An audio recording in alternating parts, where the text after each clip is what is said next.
Assalamualaikum, sehat selalu, terima kasih. Waalaikumsalam, amin.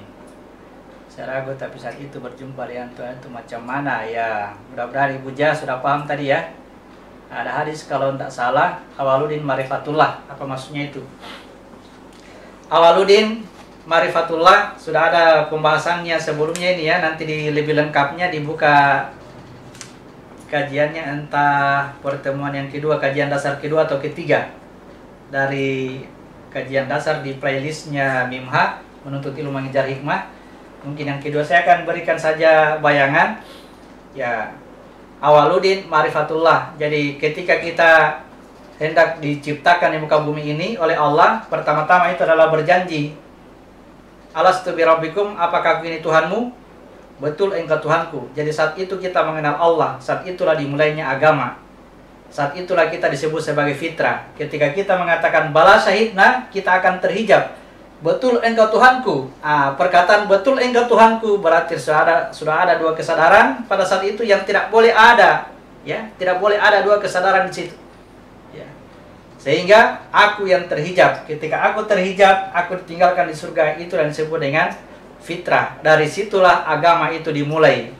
Jadi agama itu kita bawa sejak pada saat kita mulai beralastu di hadapan Allah, kemudian kita terlahir ke sini, terhijab oleh jasad kita.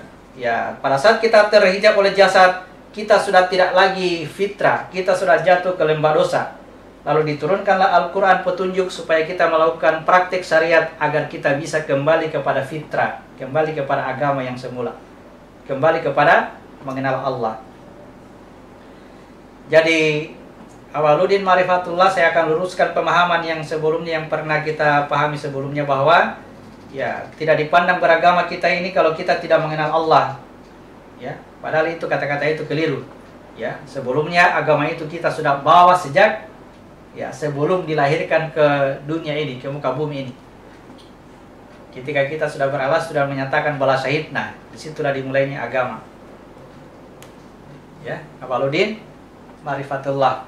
Jadi kita terlahir sudah beragama, ya semua manusia seperti itu, semua manusia beragama Islam, ya tinggal mengikuti ajarannya para nabi, mengikuti ajarannya Ibrahim, ajarannya Musa, ajarannya Isa, ajarannya Muhammad, semua itu mengajarkan Islam supaya manusia kembali kepada fitrah, supaya nilai-nilai kebaikan pada diri manusia itu terangkat, ya jangan dikuasai oleh hawa nafsu yang menyuruhnya untuk melakukan keburukan. Kalau dia melakukan kebaikan, maka hawa nafsu menyuruhnya untuk dia berbuat mungkar. Apa itu mungkar? Ketika kita melakukan kebaikan, lalu mengaku sebagai pelaku kebaikan. Itu mungkar namanya.